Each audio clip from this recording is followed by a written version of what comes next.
Hello and welcome back. This is the second part of our tutorial system. This one is more focused on testing out our Warhammer 40k tutorial that we built in part 1, but instead of using the kind of digital framework that we had established there, we're going to take it to an actual physical tabletop and make sure that our events trigger and that we kind of how we're presenting the information to a newcomer to the game is reasonable.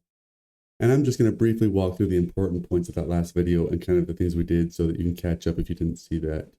Essentially, we're trying to address a problem in the wargaming community of new players coming in and being inundated with so much information and such a complicated game that it can kind of be discouraging for new gamers to be introduced. And so we want a kind of a guided tour to the game that they can do in their own time when they're at home in the privacy of their own home, where they don't have to feel like they're bothering someone or try to find a game with a stranger, and then kind of learn the game in a low pressure environment.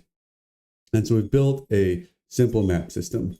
And this map system, we have two objectives, 18 inches apart. It's a very simple map. We have 2 units here and here, which we've decided we're going to ask the player to deploy. And we have some events. That's these yellow things. You can see 2 of the events. One event is right here, and it triggers when a miniature unit becomes within 3 inches of the objective. And it just basically gives them a congratulations. You listen to our instructions and you capture the objective. The other event is this big orange square thing we can see. We can turn that off if we don't like its looks, but that's where it is on the map. And what happens if they move into that, it'll say something like, and we'll play these events so you can hear what they say. They have both a visual component, which you'll see up here in the chat. I'm going to remove my face for just 1 second. It'll show up here in this kind of like game log. And simultaneously, it will play sounds, or in this case, a voice, kind of either directing them or congratulating them on what they did. Or if they moved into this big orange zone, it'll say, you didn't do what we asked, go back towards the fight. What we have to do now is we have to attach a camera to our system. And this is really easy. If we want to use the physical tabletop, we have to be able to see it somehow so we can get positions of units and such.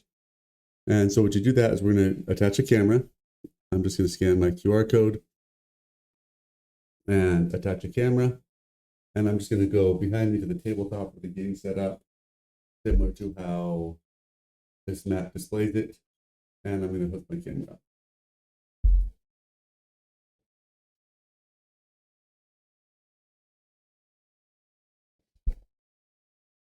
And that's all it takes. And just for kind of sanity, we are going to take a photo, which will just take a quick photo, the first photo of the game. It'll process it, it'll analyze it, and it'll update the unit positions with how the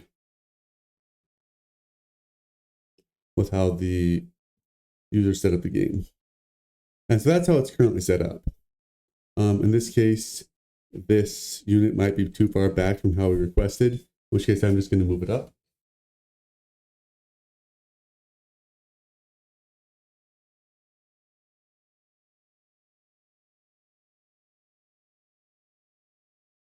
Now I'm just going to move that closer to the objective, take a picture. And you can kind of see with the new updated picture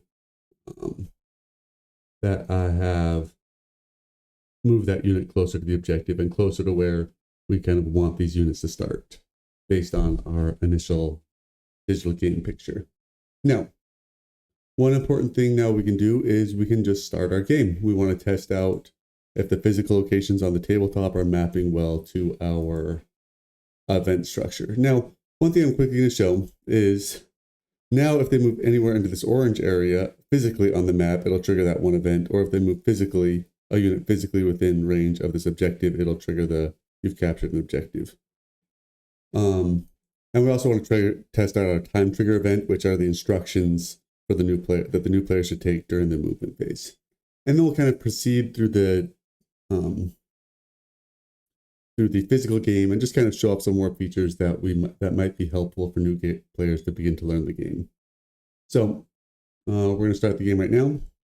And as before, this is going to put us into the deployment phase, but since both units, well, the 1 unit per each side for these armies we created are already deployed, we don't have to do anything during this phase. Everything's already deployed.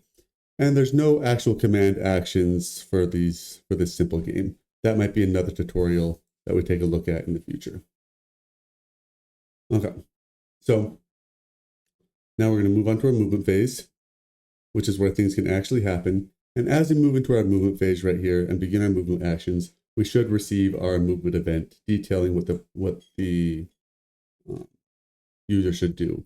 I'm going to play this, and while I play this, I'm going to actually do what it says and move my intercessor squad 6 inches towards objective 1. It's your movement phase. Each unit may move up to its movement characteristic. The movement characteristic of the intercessor squad is 6 inches. Now move your intercessor squad 6 inches towards objective 1 and finalize their movement. All right. So now I've physically moved that unit, and what I'm going to do to kind of register this movement with the system, it's actually very hard to determine when a movement begins and ends. So what we ask the actual player to do now is to confirm what actually movement action they took and with which unit. So I did it with my intercessor squad, and I am going to just finalize and take a picture. To take a picture just simply updates where that unit moved to based on its relative position on the map to other units and objectives. So it's going to do a quick analysis based on this updated movement, and it's placed, as you can see, we have the unit much closer to objective 1 and within range of that event trigger. So as we end our movement phase, we should get a congrats, you captured objective 1. Congrats, you have captured objective 1. Just kind of congratulating the new player for following the directions obediently. And you can see how using this kind of voice, text, and map system, as well as integrating it with the physical tabletop, we may be able to get a reasonable game for the player to play. And introduce them to lots of things like the different phases, the different actions you can take during a phase, but also things like rolling dice. One thing you can see here in the header is, well, one thing you can see on the map, I'm going to hide some of the more ugly elements of the map, specifically the events. We can actually hide objectives as well if we want, but unit, we can hide everything. But one thing you'll notice here is in my picture, I do have this little dice tray, and the game does track where the dice tray is, so that people can roll physical dice. We can test that dice tray out right now by hitting this dice button, and it'll give us, well, it'll take an image of the dice tray and analyze the dice in it. We can see that image right here. So this is what the dice tray looks like. We have a 4, a 3, a 3, a 6, a 1, a 4, 6, 6, 5, and I don't know what that dice is. It's actually a 2. It's a really distorted image for some reason, but that happens. And we can see kind of what it detected down here. Now the dice that it detected. But most importantly, we can see that it knows where the dice tray is, and they can recognize the dice inside of it. And that's become very important as we advance to the next phase, or the shooting phase, where the user may actually have to roll dice.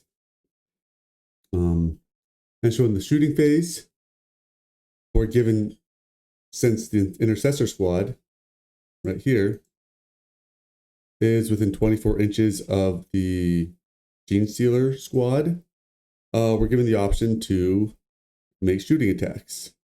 Oops. Just reset this. For some reason, clicking on a unit on the map is causing a bug in terms of selecting units. So we're going to select this unit, our intercessor squad, to attack. And each model in this unit has 2 weapons. It has a pistol and a bolt rifle. Only the bolt rifle's in range, so it's only giving options to fire with that. The Gene Stealer's being 20 inches away at this point in time. All right, so that's just, we're kind of confirming our targets. We're going to confirm them, and we've brought up with a table that shows us kind of what we need to hit, wound, and save in this scenario. Well, what we need to hit and wound and what they need to save. But kind of just detailing each individual attack and roll. Now, those who are familiar with the game know that a bolt rifle has 2 attacks, and we'll see kind of how that gets processed in when we're rolling real actual dice. And we could be providing prompts for the user over here to kind of introduce them to the dice rolling system, some voice and text. It's like, all right, you're within range of the gene sealers. You can roll to attack them. You are going to need to process your hit roll. When you hit that, that gives this kind of pop-up right now. Asks you to roll 10 dice. I have 10 dice in the tray already, and we kind of saw what's already there. But we're going to use our camera to take a photo of the dice and kind of get an analysis of them. So it knows that 10 dice need to be rolled. Each weapon has 2 attacks, and 10 dice are detected. All right, so we're confirm and use these dice. These were the dice that were detected. Okay, and it's randomly assigned those to different weapons, and 8 of the 10 dice hit. So we can process our wound roll. We know we have 8. I'm just gonna take out a couple of those dice. I can roll the entire tray real quick. Oh, yep. We're gonna take a picture. So it sees the 8 dice, perfect. This is what I rolled. It's a much worse roll than my first roll. We're gonna use these dice, and it's assigned those to given attacks. And none of those attacks actually wounded. It was a very bad roll. Well, I think this one did. It's giving it a red, but it'll likely, that's just a visual bug we need to fix. I'm ready to process my save roll. It'll say roll 2 dice. This is for saves. 2 of those dice caused the wounds.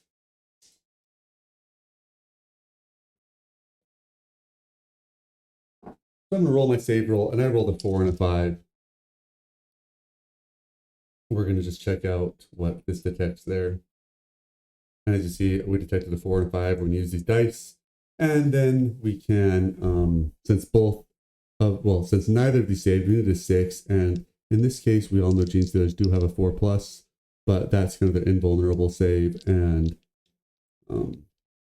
this doesn't have, currently in this kind of tutorial system, we're operating off just their given save and not their special ability lightning reflexes save.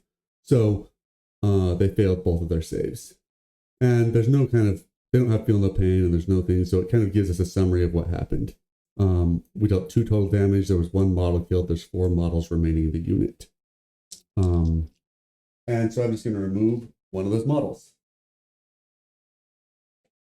And at this point in time, we've kind of directed all of the introductory user's actions. We could go through and prompt shooting phases. We prompt how many dice they should be rolling for each attack. And we've kind of told them, yeah, we've killed 1 model. There's 4 models remaining. And we've directed them all the way through the shooting phase. Now, given how far away the units are right now, they're 20 inches away, nothing would happen. We can complete our shooting phase, but nothing's going to happen in the charge phase because there's no charges. So we can just end our charge phase. We can go to the combat phase, but there are no combats. And at this point in time, we've successfully carried our new player through a game. I keep showing this, but I should be showing what the actual tabletop looks like. We can get rid of kind of that unit overlay, and you can see there's only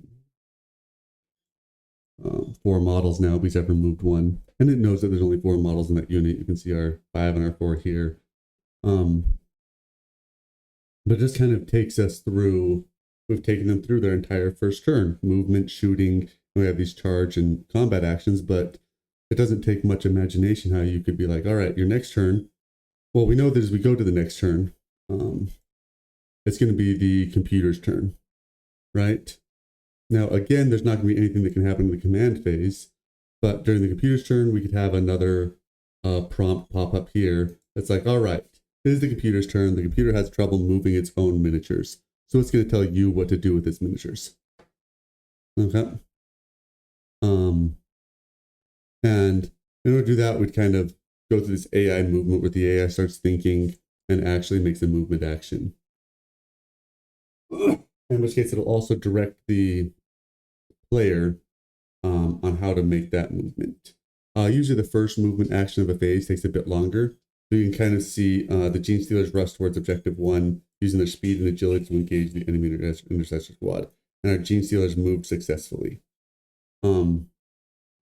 And we can, if we want, we have this kind of, the Gene Stealers have kind of like a talking head announcement, just kind of alerting the player auditory information about what they did, and kind of add some sort of dynamic element to the game. We could play that.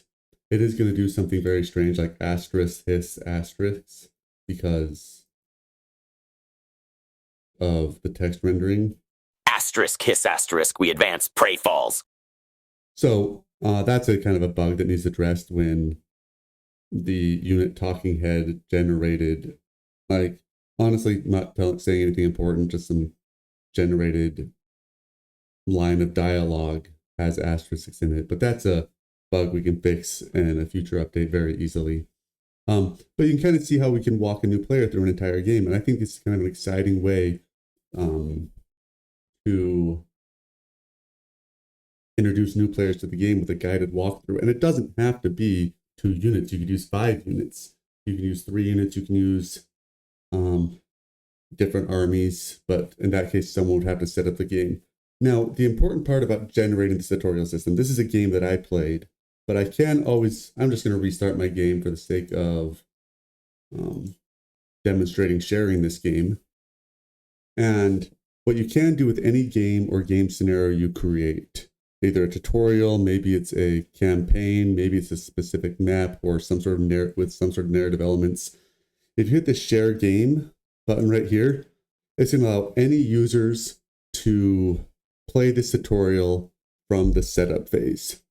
So now if I were to go to this community game section, you can see this Warhammer 40k tutorial, an introduction to Wargame Simulator. This is the tutorial system I just created, and any player, yourself included right now, can go on, they can hit the select button, and it'll generate the game for them using all the settings, events, and everything else that were set up by an individual player. And I think this is a valuable and powerful tool for allowing users to share information with each other. Maybe it's a coaching system, and what you want is to detail how to move warp spiders around the battlefield. And you can kind of use this Wargame Simulator system to confirm movements and to direct the user using events. And similar to, or it might be another tutorial system about how to use a specific army or how to use a specific detachment rule for some sort of coach, or it might be a